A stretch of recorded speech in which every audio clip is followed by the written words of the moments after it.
Chapter 4 The Flight. Second to the right and straight on till morning. That, Peter had told Wendy, was the way to the Neverland. But even birds, carrying maps and consulting them at windy corners, could not have sighted it with these instructions. Peter, you see, just said anything that came into his head. At first his companions trusted him implicitly, and so great were the delights of flying that they wasted time circling round church spires or any other tall objects on the way that took their fancy. John and Michael raced, Michael getting a start. They recalled with contempt that not so long ago they had thought themselves fine fellows for being able to fly round a room. Not long ago. But how long ago? They were flying over the sea before this thought began to disturb Wendy seriously. John thought it was their second sea and their third night. Sometimes it was dark, and sometimes light, and now they were very cold, and again too warm. Did they really feel hungry at times, or were they merely pretending, because Peter had such a jolly new way of feeding them? His idea was to pursue birds who had food in their mouths, suitable for humans, and snatch it from them. Then the birds would follow and snatch it back, and they would all go chasing each other gaily for miles, parting at last with mutual expressions of goodwill. But Wendy noticed with gentle concern that Peter did not seem to know that this was rather an odd way of getting your bread and butter, nor even that there are other ways. Certainly they did not pretend to be sleepy. They were sleepy, and that was a danger, for the moment they popped off, down they fell. The awful thing was that Peter thought this funny. There he goes again, he would cry gleefully, as Michael suddenly dropped like a stone. Save him! Save him! cried Wendy, looking with horror at the cruel sea far below. Eventually Peter would dive through the air and catch Michael just before he could strike the sea, and it was lovely the way he did it, but he always waited till the last moment, and you felt it was his cleverness that interested him, and not the saving of human life. Also, he was fond of variety, and the sport that engrossed him one moment would suddenly cease to engage him, so there was always the possibility that the next time you fell he would let you go. He could sleep in the air without falling, by merely lying on his back and floating, but this was, partly at least, because he was so light that if you got behind him and blew he went faster. Do be more polite to him, Wendy whispered to John, when they were playing Follow My Leader. Then tell him to stop showing off, said John. When playing Follow My Leader, Peter would fly close to the water and touch each shark's tail in passing, just as in the street you may run your finger along an iron railing. They could not follow him in this with much success, so perhaps it was rather like showing off, especially as he kept looking behind to see how many tails they missed.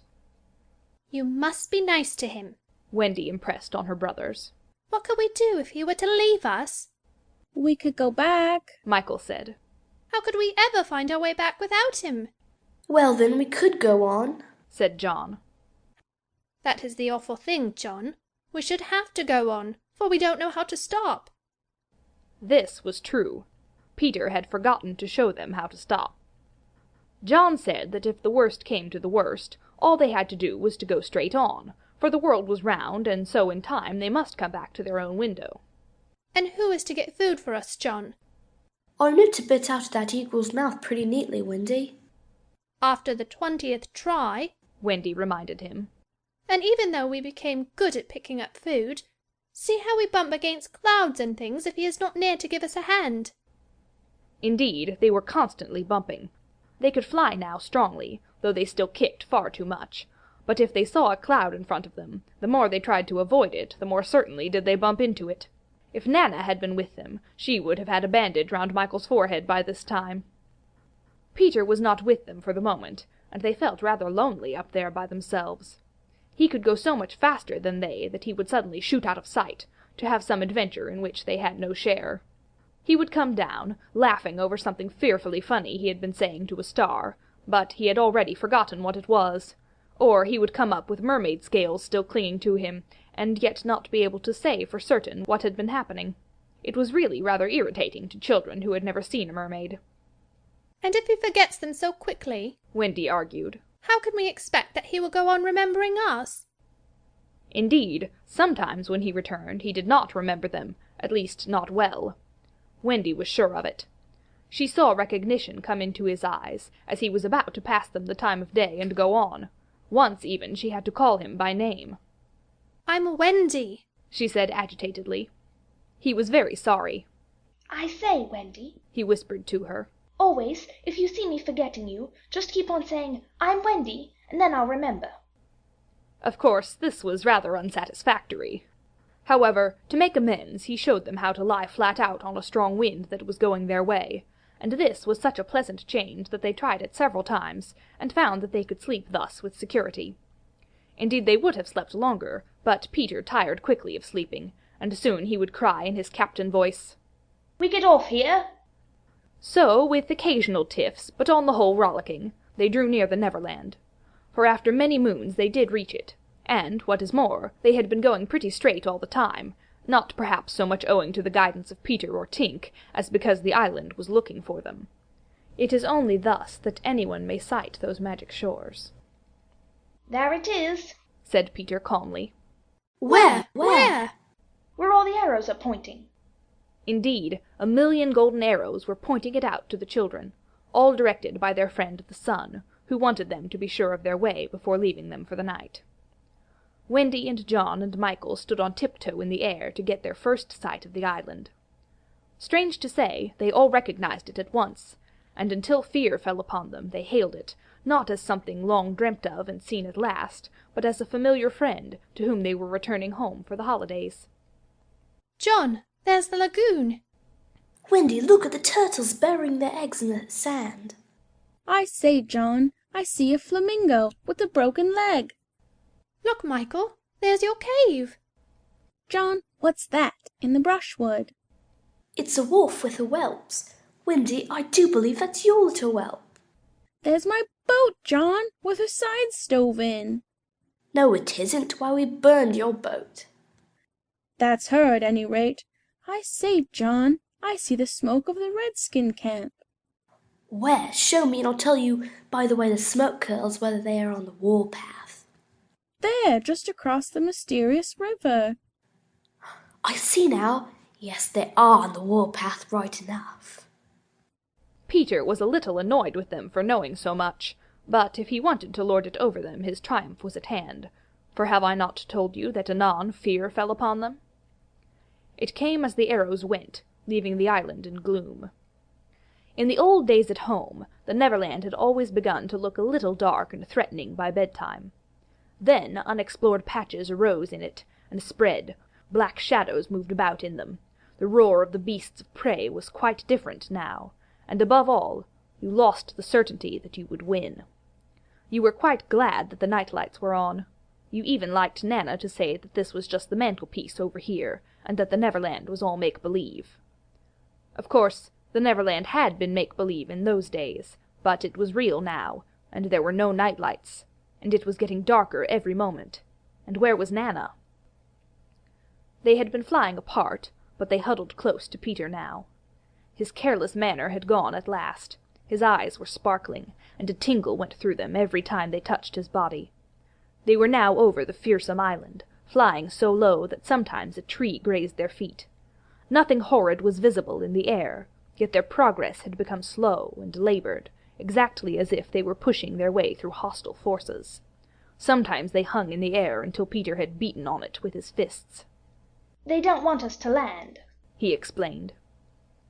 "Who are they?" Wendy whispered, shuddering. But he could not or would not say. Tinker Bell had been asleep on his shoulder, but now he wakened her and sent her on in front. Sometimes he poised himself in the air, listening intently, with his hand to his ear, and again he would stare down, with eyes so bright that they seemed to bore 2 holes to earth.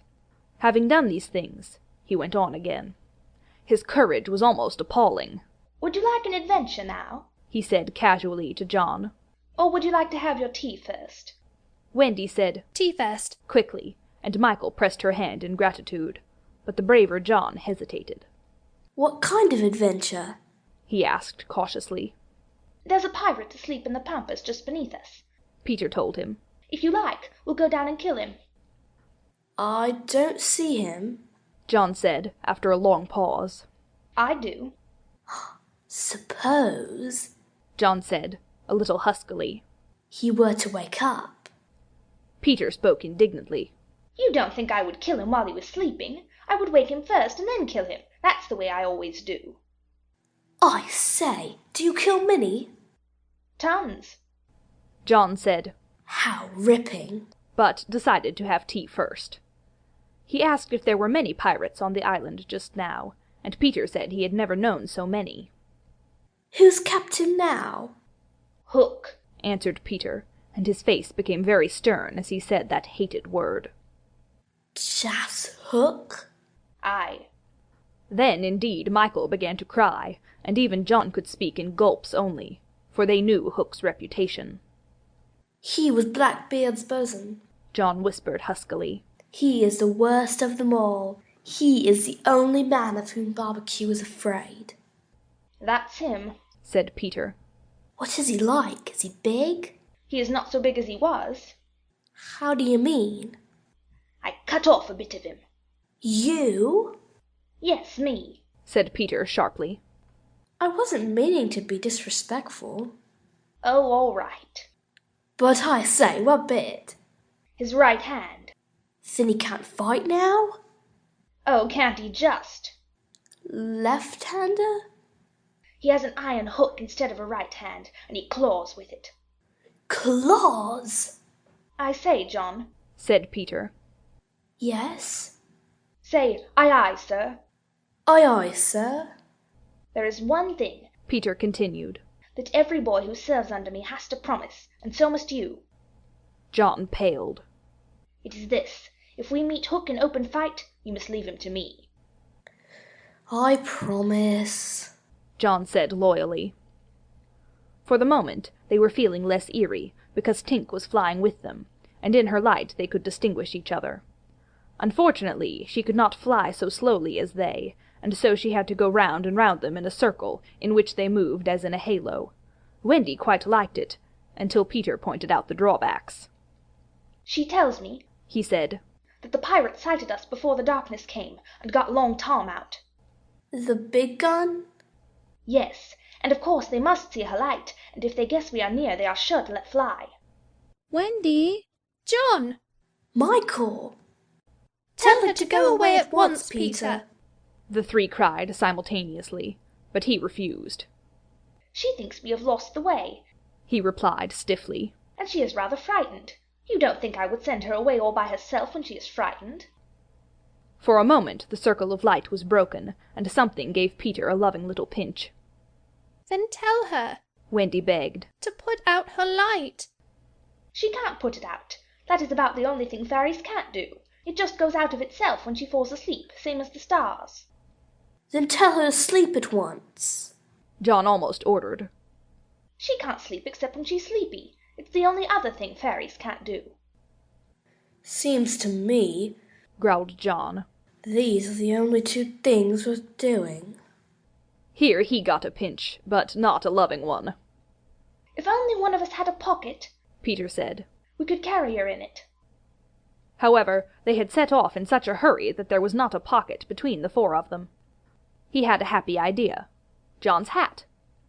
Tink agreed to travel by hat if it was carried in the hand. John carried it, though she had hoped to be carried by Peter. Presently Wendy took the hat, because John said it struck against his knee as he flew, and this, as we shall see, led to mischief, for Tinker Bell hated to be under an obligation to Wendy. In the black topper the light was completely hidden, and they flew on in silence. It was the stillest silence they had ever known, broken once by a distant lapping, which Peter explained was the wild beasts drinking at the ford, and again by a rasping sound that might have been the branches of trees rubbing together, but he said it was the redskins sharpening their knives. Even these noises ceased. To Michael the loneliness was dreadful. If only something would make a sound, He cried. As if in answer to his request, the air was rent by the most tremendous crash he had ever heard. The pirates had fired Long Tom at them. The roar of it echoed through the mountains, and the echoes seemed to cry savagely, "Where are they? Where are they? Where are they?" Thus sharply did the terrified three learn the difference between an island of make-believe and the same island come true. When at last the heavens were steady again, John and Michael found themselves alone in the darkness. John was treading the air mechanically, and Michael, without knowing how to float, was floating. Are you short? John whispered tremulously. I haven't tried yet. Michael whispered back. We know now that no one had been hit. Peter, however, had been carried by the wind of the shot far out to sea, while Wendy was blown upwards, with no companion but Tinker Bell.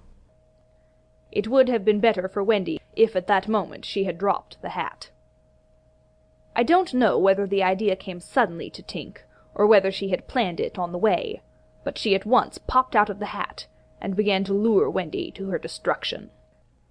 Tink was not all bad, or rather, she was all bad just now, but, on the other hand, sometimes she was all good. Fairies have to be one thing or the other, because, being so small, they unfortunately have room for one feeling only at a time. They are, however, allowed to change, only it must be a complete change. At present she was full of jealousy of Wendy. What she said in her lovely tinkle Wendy could not, of course, understand, and I believe some of it was bad words, but it sounded kind, and she flew back and forth, plainly meaning, "Follow me, and all will be well." What else could poor Wendy do? She called to Peter and John and Michael, and got only mocking echoes in reply. She did not yet know that Tink hated her with the fierce hatred of a very woman. And so, bewildered, and now staggering in her flight, she followed Tink to her doom. End of chapter 4.